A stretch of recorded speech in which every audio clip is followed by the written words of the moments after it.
3। आज आज से आप लोगों का नया सत्र शुरू हो रहा है। सभी विद्यार्थियों को मेरी तरफ से उज्जवल भविष्य की शुभकामनाएं, जिससे आप जो है अच्छे पढ़ लिख करके आगे बढ़ें और देश की सेवा करें।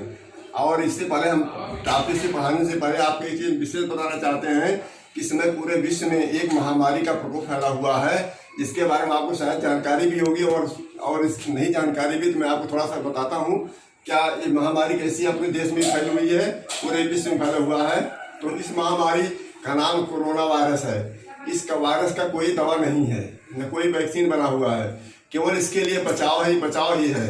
बचाव के लिए हमारे देश के माननीय प्रधानमंत्री जी और प्रदेश के मुख्यमंत्री जी ने अपना संदेश दिया है कि आपको कैसे बचाव करना है। उन्होंने इसके लिए जो है एक आरोग्य सेतु ऐप लोड करने के लिए कहा है। आप अपने मोबाइल पर, जिसके मोबाइल पर ना हो, तो आप अपने सभी छात्र छात्राएं अपने पिताजी से कहें या स्वयं मोबाइल उसमें जो है, या और लोग प्रेरित करें कि मोबाइल में जो है आरोग्य सेतु ऐप लोड कर लें, जिसमें पूरी जानकारी मिलती है इस रोग से कैसे बचा जा सकता है। और पूरी जानकारी लेने के बाद ही आप कार्य करें, जिसमें जैसे थोड़ी जानकारी मैं आपको देता हूँ कि आप जो है दूरी बना के रखें, घर में भी हो या बाहर जाने के लिए लॉकडाउन हुआ है, मतलब बाहर आपको जाना नहीं है। और अगर आप घर के अंदर है तो वहाँ पर 1 मीटर की दूरी बना के रखें। और क्या करना है, अपने हाथ को बार बार धोइए साबुन से। आप मतलब कोई साबुन से धोइए, साबुन में नहीं कि अच्छे साबुन, किसी साबुन धोइए, लेकिन कागज धोइए, उसको कागज रगड़ के धोइए, जिससे कीटाणु मर जाए। और दूसरा क्या है, हाथ को बार बार मुंह के सामने मत ले जाइए, कान को मत ले जाइए, आँख को मत ले जाइए। और एक और है कि अपने मुंह में जो है आप मास्क लगा कर रखें। अगर मास्क उपलब्ध नहीं है तो घर में तौलिया है या कोई गमछा है या कोई कपड़ा है, उसको बांध दीजिए। तो ये सब बचाव के कारण है। और आपको क्या करना है कि मतलब जहाँ थूकिए तो ऐसी जगह थूकिए जहाँ पर पानी, वहाँ पानी से इससे बह जाओ। मतलब जगह बाहर में थूकिए, जगह जहाँ थूकिए। थूकने से क्या होता है, इसके वायरस जो फैल जाते हैं और एक बीमारी फैलती है। 3। हमारे देश और प्रदेश को ऐसे दो मतलब संत मिले हुए हैं, मतलब उनको संत ही मैं कह सकता हूँ, क्योंकि मतलब उन्होंने जो अपना जीवन समर्पित कर दिया है। 24 घंटे मतलब 7 दिन 24 घंटे हमारे प्रधानमंत्री जी काम कर रहे हैं और हमारे मुख्यमंत्री जी भी 24 घंटे काम कर रहे हैं। तो इसके बारे में कहा गया है कि अब मोहिभा भरोसा हनुमंता बिनु हर कृपा मिले ने संता। समझा, हर की कृपा है, प्रभु की कृपा है। तो ऐसे दो संत हमारे इस महामारी में हमारे साथ में है, और जिससे हमारे देश में महामारी का प्रकोप कम होगा और निश्चित कम होगा। और मैं इसको मतलब प्रभु से आराधना करता हूँ कि इन संतों को, इन नेताओं को ऐसी शक्ति प्रदान करें कि जिससे जो है इनको लड़ने की क्षमता बढ़े और देश में जो सुख शांति आवे। इसके बाद हम आपको जो है अब इस टॉपिक पे ले चलते हैं। विज्ञान, आज विज्ञान का पीरियड है, तीसरा पीरियड आपका चल रहा है। और इसमें जब हम आपको जो है विज्ञान में तीन पार्ट है। एक तो यह रसायन विज्ञान है, एक जीव विज्ञान, एक भौतिक विज्ञान है।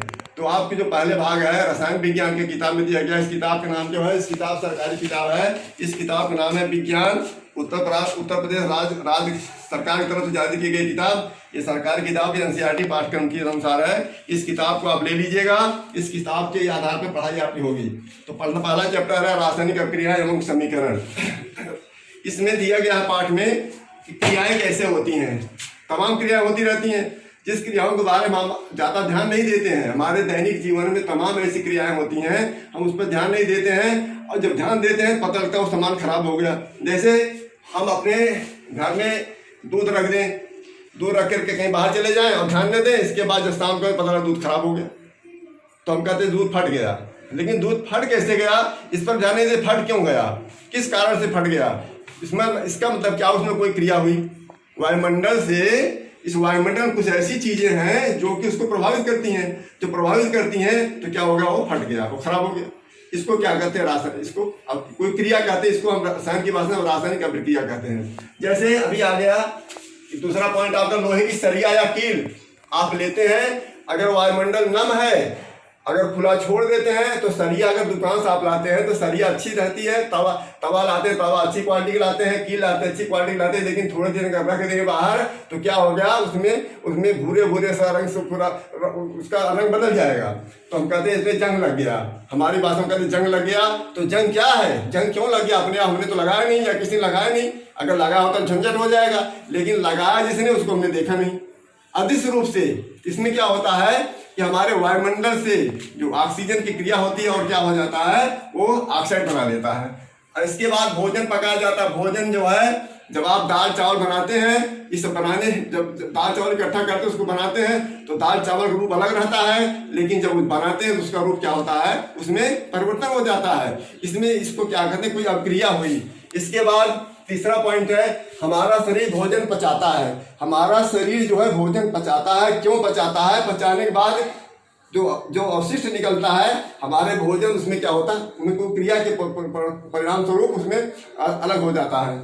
और इसके बाद हम सांस लेते हैं। सांस जब लेते हैं तो सांस लेने में सब सर्वविदित है, सब जानते हैं, सांस लेने में प्रत्येक जीवधारी जो है, प्रत्येक मनुष्य जीव जो है, या ये सब जो है ऑक्सीजन का प्रयोग करते हैं। ऑक्सीजन लेते हैं सांस देने में, और जब ऑक्सीजन लेते हैं तो मतलब जो चीज ले रहे हैं वही चीज आपको छोड़ना चाहिए, लेकिन आप छोड़ते क्या हैं, कार्बन डाइऑक्साइड, जिसका जो है, इसका मतलब क्या हुआ कि हमारे शरीर के अंदर जब ऑक्सीजन जाती है, जाने के बाद जब वापस वहां से हम सांस छोड़ते हैं तो क्या होता है, कार्बन डाइऑक्साइड बन जाता है।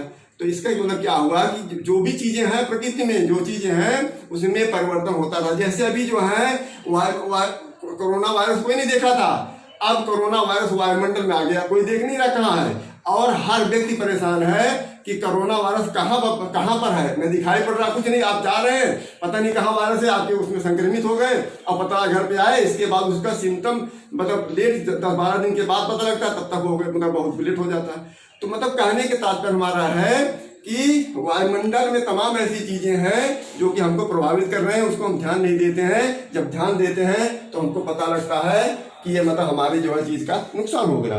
तो कैसे आप इसको देखेंगे, इसलिए हम कह सकते हैं सभी वस्तुओं की प्रारंभिक प्रकृति पहचान कुछ न कुछ बदल जाती है। इससे हम ज्ञात होता है कि कुछ मतलब सभी वस्तुओं की प्रारंभिक स्थितियां जो होती हैं उसमें बदल जाती हैं। इससे हम समझते हैं कि इसमें कुछ क्रिया या अभिक्रिया हुई है। तो कुछ अभिक्रिया को हम कैसे परिभाषित करेंगे, हम कह सकते हैं कि जब 2 या 2 से अधिक पदार्थ, मतलब 2 या 2 से पदार्थ मिलेंगे, 2 या 2 से अधिक पदार्थ मिलकर 1 या 1 से अधिक नए गुण वाले पदार्थ का निर्माण करते हैं, जिसे हम रासायनिक अभिक्रिया कहते हैं। कैसे कहते हैं, फिर परिभाषा करेंगे, आप इसको लिख लेंगे, सभी छात्र इसको लिख लेंगे। क्या है, जब 2 या 2 से अधिक पदार्थ मिलकर 1 या 1 से अधिक नए गुण वाले पदार्थों का निर्माण करते हैं, तो इसे हम रासायनिक अभिक्रिया कहते हैं। मतलब 2 पदार्थ मिलेंगे, तीसरा बना देंगे, ठीक, 3 पदार्थ मिलेंगे, मतलब कई पदार्थ मिल सकते हैं। तो मतलब इस तरह हमारा कहने का मतलब है कि जब पदार्थ 1 या 2 से अधिक होंगे तो उसमें क्या क्रिया होगी, और क्रिया के फलस्वरूप एक नया पदार्थ बन जाएगा। जैसे हमने लिया हाइड्रोजन, हाइड्रोजन का प्रतीक क्या है, H, इसका सूत्र क्या, H2, और ऑक्सीजन क्या है, इसका O2। जब हाइड्रोजन और ऑक्सीजन मिलता है तो क्या बन जाता है, पानी बन जाता है। पानी का सूत्र क्या हो गया, H2 हो गया। इस समीकरण को क्या करते हैं, हम देखते हैं कि अगर तीर की बाईं तरफ, जिसको हम लेफ्ट हैंड साइड कहते हैं, और दाईं तरफ राइट हैंड साइड कहते हैं, इसको LHS और इसको RHS कहते हैं। तो जहां लेफ्ट हैंड साइड देखते हैं, हाइड्रोजन यहाँ पर पहले 2 था, और इधर हाइड्रोजन 2 था, और ऑक्सीजन इधर बाईं तरफ क्या था, 2 था, और दाहिनी तरफ 1 था। इस समीकरण को हम संतुलित करेंगे। संतुलित जब तक नहीं होगा समीकरण सही नहीं माना जाता है। इस समीकरण हमने क्या किया, H2 में 2 का गुणा कर दिया, 1 × 2 = 4 हो गया। इधर O2 2 है, इधर हाइड्रोजन कितना था, 2 था, हमने यहाँ 2 का गुणा कर दिया, हाइड्रोजन कितना हो गया, 4 हो गया, 2 गुणा कर ऑक्सीजन 2 हो गया। ये समीकरण क्या हो गया, संतुलित हो गया। तो हम कह रहे हैं कि हाइड्रोजन और ऑक्सीजन को कहते हैं, हाइड्रोजन और ऑक्सीजन को हम जो है रसायन की भाषा में अभिकारक कहते हैं। मतलब क्रिया करने वाले आपस में मिलकर क्रिया करते हैं, उसे क्या कहते हैं, अभिकारक कहते हैं। और अभिकारक के बाद जो बना, जो तीर के उस पार दाहिनी तरफ जो बना हुआ, उसको कहते हैं उत्पाद कहते हैं। मतलब क्या बना, क्या पैदा हुआ, तो क्या इससे हाइड्रोजन और ऑक्सीजन के मिलने से क्या पैदा हुआ, पानी बन गया, इसको हम क्या कहते हैं, उत्पाद। तो अभिकारक और अभिकारक, हाइड्रोजन अभिकारक है, ऑक्सीजन अभिकारक है, ये दोनों मिल करके क्या बना दिए, पानी बना दिए, इसको क्या कहते हैं, उत्पाद कहते हैं। एक उदाहरण हम देखते हैं, जैसे हमने Mg लिया, Mg किसका, मैग्नीशियम का प्रतीक है, और ऑक्सीजन है, Mg और ऑक्सीजन मिले तो क्या बन गया, 2MgO, मैग्नीशियम ऑक्साइड बन गया। यहाँ पर देखिए Mg जो है, Mg और O2 लेफ्ट साइड में है, और MgO क्या है, मैग्नीशियम ऑक्साइड का राइट साइड में है। तो यहाँ पर Mg जो है, Mg और O2 क्या अभिकारक है, और MgO क्या है, उत्पाद है। इस तरह से आपको कोई प्रॉब्लम हो तो आप जो है तत्काल हमको इसी नंबर पे फोन करेंगे कि हमको गुरु जी इसमें समझ नहीं आया। अगर समझ आ गया हो तो मैं आगे